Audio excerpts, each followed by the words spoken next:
Let's go to the pay-per-view. And the opening match at the Royal Rumble was Daniel Bryan, who's on fire right now. And he was wrestling Bray Wyatt. And they're trying to put a lot of heat on Bray. He's a heel, trying to put some steam on this guy. He's a little bit out there. The interesting promos, the two cats that are with him. So let's talk about the Daniel Bryan versus Bray Wyatt match, in which Bray Wyatt went over and won the match. So what did you think about that match? I liked it, Steve. I thought it was a great match. And Daniel Bryan is so over, so he can almost put anybody over.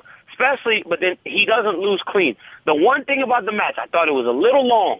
Because for Daniel Bryan, he can go long with the right guy. Correct. I'm not sure Bray Wyatt was the guy to go that long with him. I thought it kind of lacked a little bit in the middle of the match, and in the end, the thing is, Steve, I've been watching it for so long now. I can almost see the end of these matches before they actually happen. So I kind of saw what was going to happen. I thought it was a great match. Daniel Bryan again put on a great performance. Bray Wyatt, to hold his own against a guy like Daniel Bryan, did a great job, but I thought it was a little long, but a big match to start the pay-per-view nonetheless. It was a great match to start the show off. I thought the match in general could have had just a tad bit more flow, and obviously, me coming from this business, any of the guys that I'm breaking down, I speak with great respect for. They're out there on the road, and so just from my eyes. But yeah, the match could have flowed just a little bit better. It got a little bit long, but right when it's starting to linger a little bit, they hit you with some high-impact stuff. There was a couple of good bumps there taken by Daniel Bryan. One time when he spilled out, I love, when Bray Wyatt, he kind of hit his finish on Daniel Bryan when he kind of made his head hit the barricade, then rolled him in, and then hit him clean in the middle.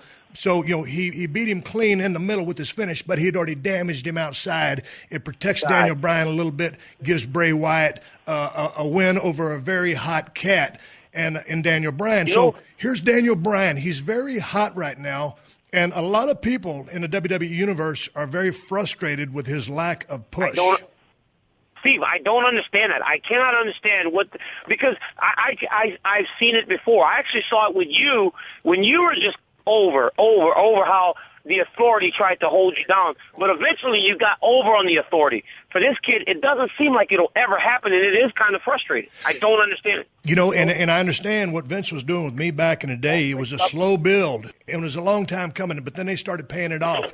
My thing with Daniel Bryan is the audience is so hot for him right now. The frustration level is so high right now that there's a window of opportunity, and you can make that window a little bit bigger or longer, but eventually if you don't jump through that window, you will miss it, and the fans will finally say, forget about it, we ain't going to cheer for our guy because you done made us so mad, we ain't going to do it. So I think that the WWE Universe or the WWE powers that be are smelling that coffee, but they need to have a little bit of a wake-up call and start pushing this cat, or frustration will get the best of everyone and will say piss on him and give up. And I hate to see that happen because Daniel Bryan, this is a long time coming for this kid. He can work his ass off with anybody and go those long pay-per-view matches that you really need if someone's going to pay their hard-earned ducats, $55 per pay-per-view, to see that match. So he's the guy for the job.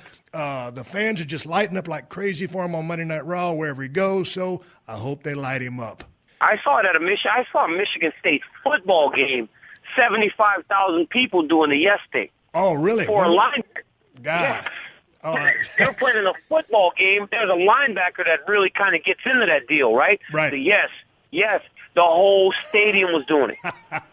See, he was doing it at a basketball game, too. I was like, wow, this dude's over. When it crosses over and the stuff like that, you got to look at the writing on the wall and start running with a cat.